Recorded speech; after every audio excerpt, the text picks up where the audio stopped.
विक्रम खन्ना कहते हैं कि मैं हिंदू छोड़कर क्यों क्रिश्चियन बनूं, लॉजिक से बताओ। विक्रम खन्ना को सिंपल लॉजिक में देता हूं। नंबर वन, यीशु मसीह का अस्तित्व हिस्ट्री में था, इसे कोई इग्नोर नहीं कर सकता है। यीशु मसीह, Jesus is a historical person. जो कॉन्स्पिरेसी थियरीज है उनको तो हम ठिकाने लगा ही रहे हैं, लेकिन आजकल एथियस्ट, एग्नोस्टिक और बाकी स्कॉलर्स और हिस्टोरियंस भी मानते हैं कि हिस्टोरिकली यीशु मसीह का अस्तित्व था। Point number one, if Jesus existed, अगर यीशु मसीह का अस्तित्व था तो उनके बयान क्या थे।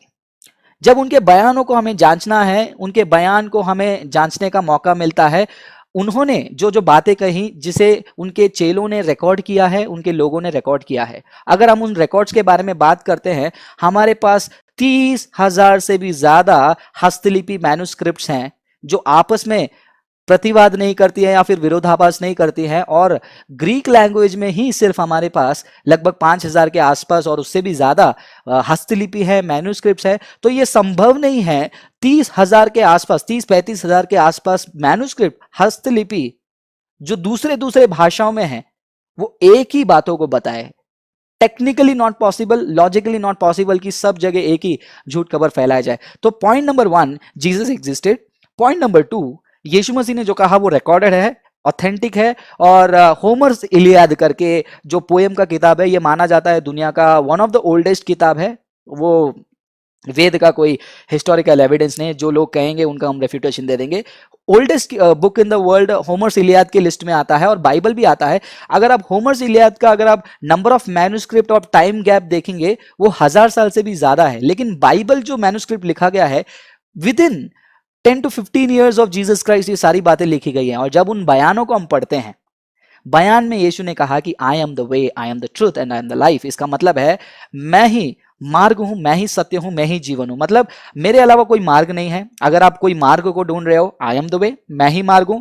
यदि आप सत्य को ढूंढ रहे हो, वो सत्य भी मैं ही हूं। यदि तुम जीवन को ढूंढ रहे हो, मैं ही हूं। और ये तीन चीज के अलावा दुनिया में और कुछ नहीं है। अगर आप मार्ग के बारे में बात करेंगे, मोक्ष का मार्ग यीशु मसीह है। अगर मोक्ष का जीवन, अनंत काल का जीवन, यीशु कहते हैं जीवन मैं हूं। और सनातन सत्य यीशु कहते हैं मैं हूं। ये एक्सक्लूसिव क्लेम किसी ने नहीं किया है, और यीशु मसीह ने जब किया है, उन बातों को हमें सीरियसली लेना है। So logic number one, Jesus existed. Logic number two, whatever Jesus said, जो जो यीशु ने कहा वो रिकॉर्डेड है, उसका एविडेंस है। और तीसरा, जब उसको हम पढ़ते हैं, यीशु मसीह का खुदा होने का दावा स्ट्रांग है। अब यीशु मसीह ने खुदा होने का दावा कर दिया है, उन्होंने ऑफर दे दिया है आपको कि आप मुझे स्वीकार कर सकते हैं या फिर रिजेक्ट कर सकते हैं।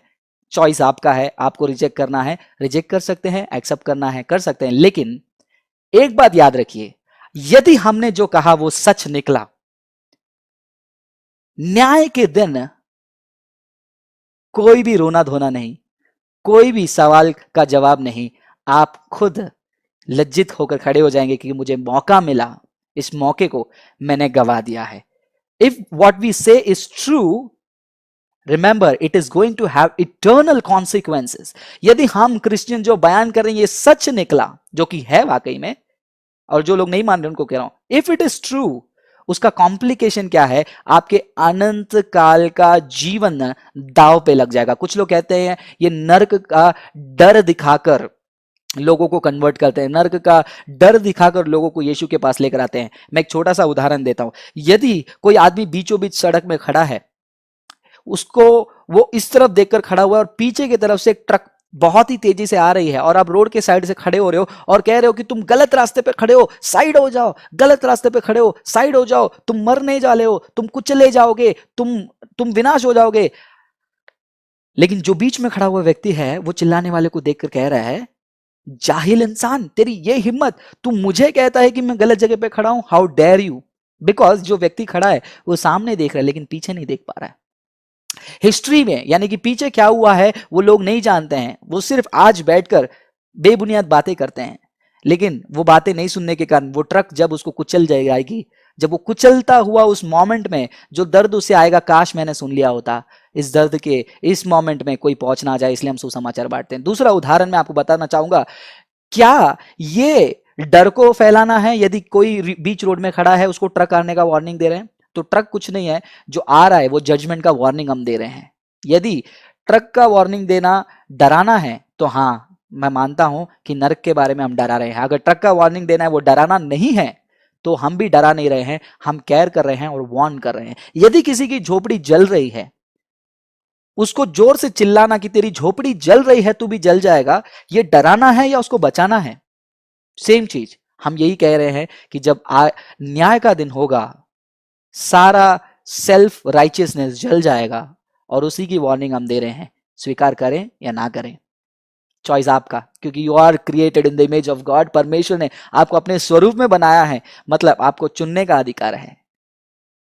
सोचिए और चुनिए, समय बहुत कम है, यीशु बहुत जल्दी आने वाला है। This is the logic, I will give it to you.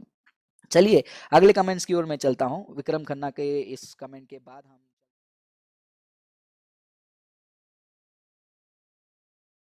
Encourage करना चाहूंगा, do not depend on one person.